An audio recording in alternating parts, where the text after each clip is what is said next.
क्या पाकिस्तान के प्रधानमंत्री इमरान खान की पत्नी जादू टोन वाली तांत्रिक है? वो हमेशा बुर्के में क्यों रहती है? और बॉलीवुड की कैसी हीरोइन जिसके साथ अंडरवर्ल्ड डॉन दाऊद हम बिस्तर होना चाहता था, पर उसके बाद जो हुआ वो आपके होश उड़ा देगा। और एक ऐसा देश जहां आपने अंडरवियर नहीं पहना तो आपको हो सकती है जेल। और एक ऐसा कुत्ता जो दुकान से खरीद कर रोज बिस्किट खाता है, और एक ऐसा कुत्ता जो बस पकड़ कर रोज पार्क टहलने जाता है। और इस आदमी ने टैटू बनवा बनवा कर अपने शरीर का कर लिया ये हाल। और चीन का एक ऐसा आदमी जिसने अपनी बीवी की सहूलियत के लिए अपने 50 साल एक पहाड़ को काटने में लगा दिए। और दुनिया का एक ऐसा टेलीफोन बूथ जहां बिना कनेक्शन के ही लोग करते हैं अपने रिश्तेदारों से बात। यदि आप इन फैक्ट्स के बारे में नहीं जानते तो बने रहिए रहस्य टॉक शो के इस नई वीडियो के आखिर तक। नंबर 20। दोस्तों, क्रिकेटर से पाकिस्तान के वजीर आजम बने इमरान खान को कौन नहीं जानता। इन्होंने 3 शादियां की हैं। उनकी पहली शादी वर्ष 1995 में जेमिमा गोल्डस्मिथ से हुई थी, जो वर्ष 2004 तक चली। इसके बाद इन्होंने दूसरी शादी साल 2004 में रेहम खान से की। ये शादी 10 महीने भी नहीं चल सकी। सबसे आखिर में इमरान खान के जीवन में आई बुशरा बेगम। लेकिन इमरान की तीसरी पत्नी बुशरा बेगम की हरकतें रहस्यपूर्ण हैं। उनके बारे में एक बार एक बड़े अखबार में दावा किया गया था कि आईने में उनकी शक्ल दिखाई नहीं देती। पाकिस्तान के लोग बुशरा बेगम को पिंकी जादूगरनी के नाम से भी जानते हैं। यहाँ ये अफवाह है कि बुशरा के पास 2 जिन्नात यानी भूत प्रेत है, जिन्हें वो हर रात गोश्त खिलाती है और मनचाहा काम कराती है। इमरान खान टीवी पर अमेरिकी राष्ट्रपति ट्रंप से मुलाकात के दौरान माला फिराते भी देखे गए थे। इस बारे में पाकिस्तानी मीडिया में खबरें फैली थी कि इमरान खान अपनी पत्नी बुशरा बेगम के कहने पर किसी खास मंत्र का जाप कर रहे थे, जिससे कि ट्रंप का मन हमेशा पक्ष में मोड़ा जा सके। इमरान खान जब पाकिस्तान के प्रधानमंत्री बने तो तब वहां की मीडिया में खबरें आई थी कि बुशरा मेनका ने उन्हें इस पद तक पहुंचाने के लिए तंत्र मंत्र का सहारा लिया था। खुद इमरान खान कई बार पत्रकारों से बातचीत में स्वीकार कर चुके हैं कि बुशरा बेगम के पास अदृश्य ताकतें हैं, इसलिए वो हमेशा बुर्के में रहती है। नंबर 19। चीन में रहने वाले लियो नाम के एक शख्स ने अपनी पत्नी शू के प्यार में 50 सालों तक लगातार मेहनत करते हुए एक पहाड़ को काटकर ऊपर से नीचे तक 6000 सीढ़ियां बना डाली। असल में लियो ने वर्ष 1951 में अपने से 10 साल बड़ी विधवा शू से शादी की थी, लेकिन इनकी शादी को समाज ने कबूल नहीं किया, जिसके बाद ये दोनों पहाड़ पर गुफा में जाकर रहने लगे। गुफा में रहने के दौरान पहाड़ से नीचे उतरने में शू को काफी परेशानी होती थी, जिसके बाद लियो ने पहाड़ को काटकर सीढ़ियां बनाना शुरू किया। लियो को पहाड़ के ऊपर से लेकर नीचे तक 6000 स्टेप्स बनाने में लगभग 50 साल लग गए थे। इनके प्यार का हौसला बढ़ाने के लिए कृपया कमेंट्स में जय हिंद जरूर लिखें। नंबर 18। अब आप मिलिए फ्रांस के रहने वाले 32 साल के एंथनी लॉफ्रेडो से, जिसने खुद को ब्लैक एलियन बनाने की चाहत में अपने शरीर का सत्यानाश कर लिया। इन्होंने आई बॉल्स समेत पूरे शरीर पर टैटू बनवा लिए। इसने अपने कान, नाक और अपर लिप्स तक कटवा डाले हैं। यहाँ तक कि इसने अपनी जीभ को भी 2 हिस्सों में कटवा लिया है। इसने डर्माल इम्प्लांट्स भी करवाए हैं, जिस वजह से इसके चेहरे की स्किन उभरी हुई है। एलियन बनने की चाहत में इसने सच में दानव जैसा लुक बनवा लिया है। इसी कमाल के फैक्ट पर प्लीज वीडियो को लाइक कर दीजिए। नंबर 17। मंगोल्स लोग पानी को इतना पवित्र मानते थे कि इनके दौर में बहती हुई नदी के पानी को गंदा करना दंडनीय अपराध हुआ करता था। यहाँ तक कि अगर इन्हें अपना हाथ भी धोना हो तो वो अपने हाथ से सीधे नदी या तालाब में नहीं धोते थे, बल्कि अपने हाथ से पानी उठाकर मुंह में रखते थे और फिर वहां से दूर जाकर मुंह से पानी हाथ पर गिराकर हाथ धोया करते थे। यदि कोई इंसान नदी में पेशाब कर दे तो इसे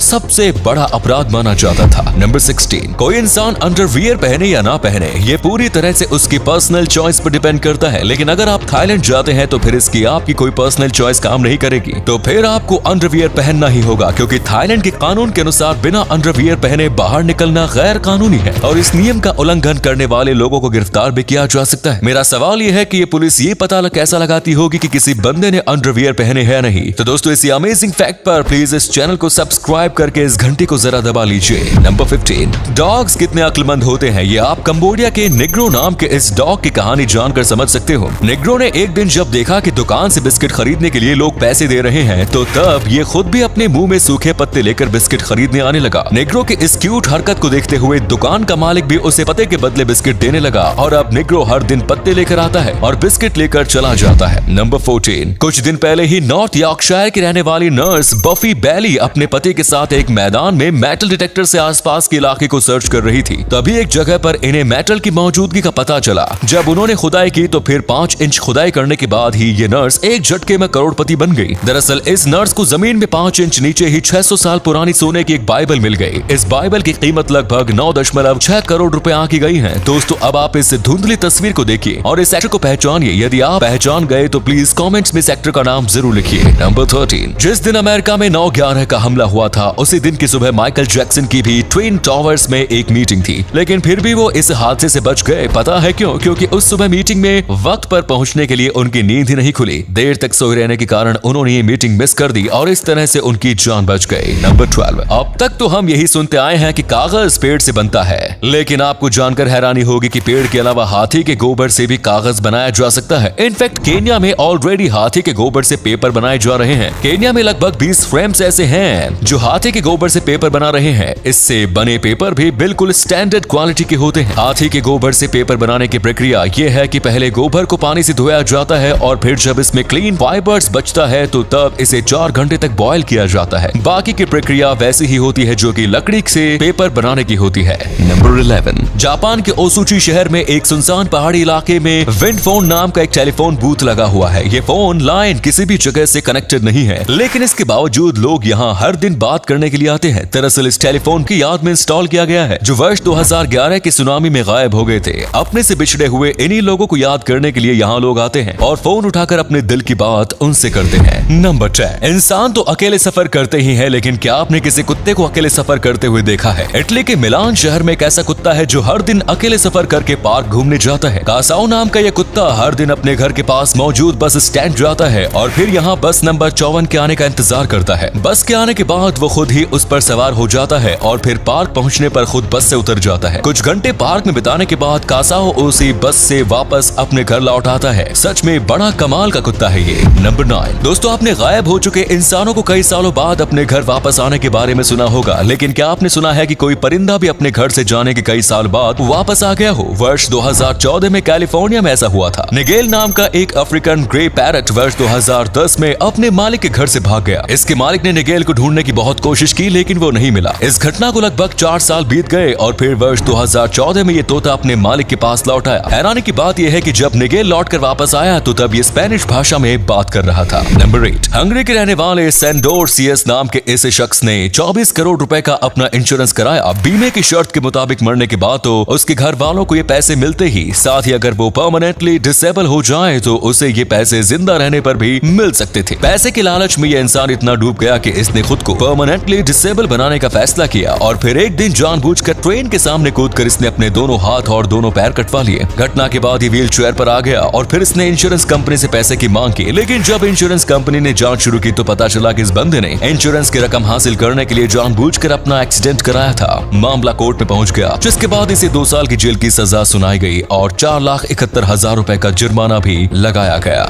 नंबर 7। वर्ष 1989 में अमेरिका की पैट्रिसिया स्टैलिंग्स को अपने 4 महीने के बेटे को एंटीफ्रीज पॉइजनिंग देकर मारने के जुर्म में गिरफ्तार किया गया। पैट्रिसिया पर आरोप साबित हो गए और उसे उम्र कैद की सजा मिली, लेकिन जब ट्रायल चल रहा था तो तभी पैट्रिसिया दोबारा प्रेग्नेंट हो गई। उन्होंने जेल में ही एक बेटे को जन्म दिया। इस बच्चे को फोस्टर केयर में डाल दिया गया। पैट्रिसिया के दूसरे बच्चे के जन्म के कुछ समय बाद ही उसमें भी एंटीफ्रीज पॉइजनिंग के लक्षण दिखने लगे। डॉक्टरों ने जब इस बच्चे की जांच की तो पता चला कि यह बच्चा रेयर जेनेटिक डिसऑर्डर मैथीमेलोनिक एसिडेमिया से ग्रसित है, जिसमें कि एंटीफ्रीज पॉइजनिंग के लक्षण सामने आने लगते हैं। इस बच्चे के सारे लक्षण वैसे ही थे जैसे कि पैट्रिसिया के पहले बच्चे में नजर आ रहे थे, जिसके बाद फिर से पता चला कि पैट्रिसिया के दोनों बच्चे मैथीमेलोनिक एसिडेमिया से ग्रसित हैं। सच्चाई सामने आने के बाद बेगुनाह पैट्रिसिया को 2 साल जेल में बिताने के बाद रिहा कर दिया गया। नंबर 6। फिलहाल दुनिया की आबादी लगभग 7.7 बिलियन है, लेकिन क्या आप जानते हैं कि दुनिया के इतिहास में अब तक कितने लोगों का जन्म हो चुका है? वैसे तो दुनिया में इंसानों का जन्म 2 लाख साल पहले ही हो चुका था, लेकिन इंसानों का जो वर्तमान रूप फिलहाल इस दुनिया में मौजूद है वो आज से लगभग 50,000 साल पहले विकसित हुआ था। पिछले 50,000 साल से लेकर अब तक इस दुनिया में लगभग 105 बिलियन इंसान पैदा हो चुके हैं। नंबर 5। अगर आप YouTube के किसी वीडियो पर मिले डिसलाइक को लेकर क्रिएटर्स का मजाक उड़ा रहे हैं तो फिर अब आपके लिए बुरी खबर है, क्योंकि YouTube बहुत जल्द ही सभी वीडियो पर नंबर ऑफ डिसलाइक्स को हाइड करने वाला है। यानी कि आप ये नहीं देख सकेंगे कि YouTube के किस वीडियो को कितने डिसलाइक्स मिले हैं। YouTube ऐसा इसलिए कर रहा है ताकि वो क्रिएटर्स को हरेसमेंट एंड टारगेटेड डिसलाइक्स से प्रोटेक्ट कर सके। हालांकि इस फीचर के आने के बाद भी आप YouTube वीडियो को डिसलाइक कर सकते हैं, लेकिन सिर्फ creators he number of dislikes को देख पाएंगे। नंबर 4। स्पेन के रहने वाले 2 भाइयों ने मशहूर स्पेनिश पेंटर फ्रांसिस्को गोया के नाम पर एक फेक गोया पेंटिंग अरब के एक शेख के हाथों बेचने की कोशिश की। 1.7 मिलियन स्विस फ्रैंक की कीमत पर यह डील फाइनल हो गई। शेख ने दोनों भाइयों को पैसे दिए और पेंटिंग लेकर वहां से चला गया।